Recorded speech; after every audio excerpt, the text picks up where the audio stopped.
সাবেক বাণিজ্যমন্ত্রী টিপু মুন্সিকে গ্রেপ্তার করেছে র্যাব।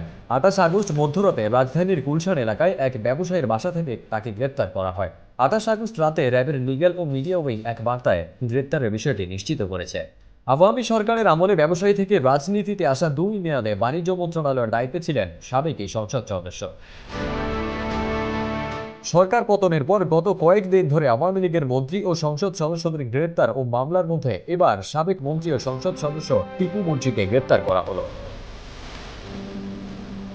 রাত 1:30টার পরে র্যাবের মিডিয়া উইং এর পরিচালক লেফটেন্যান্ট কর্নেল মনির ফেরদৌস গণমাধ্যমকে বলেন, গুলশানে 1 নম্বর রোডে M&J গ্রুপের কর্ণধার সালাউদ্দিন আহমেদের বাসা থেকে সাবেক বাণিজ্যমন্ত্রীকে গ্রেপ্তার করা হয়।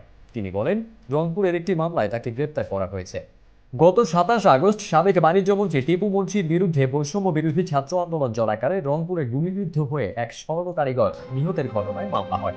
ওই মামলায় জাতীয় সংসদের স্পিকার শিরীন শারমিন চৌধুরী সহ 17 জনের বিরুদ্ধে আদালতে হত্যা মামলা দায়ের করেন নিহতের স্ত্রী ডিন্টুবা আক্তার। পরে আদালত মামলাটি এজাহার হিসেবে গণ্য করতে রংপুর মহানগরের কোতোয়ালি থানার ওসিকে নির্দেশ দেন। মামলায় শিরীন শারমিন চৌধুরী ও টিপু মুন্সি ছাড়াও সংরক্ষিত আসনের সাবেক সংসদ সদস্য নাসিমা জামান ববি, সাবেক সংসদ সদস্য আবুল কালাম মোহাম্মদ আহসানুল হক চৌধুরী ডিউককে আসামি করা হয়েছে। ছাত্র জনতার গণ আন্দোলনের মুখে গত 5 আগস্ট পদত্যাগ করে গোপনে দেশ ছেড়ে ভারতে পালিয়ে যান শেখ হাসিনা সরকার।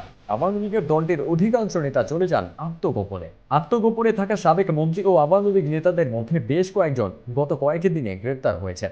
বৈষম্য বিরোধী ছাত্র আন্দোলনের মধ্যে সংঘর্ষে হতাহতের মামলায় তাদের গ্রেপ্তার দেখিয়ে রিমান্ড নিয়ে জিজ্ঞাসাবাদ করা হচ্ছে।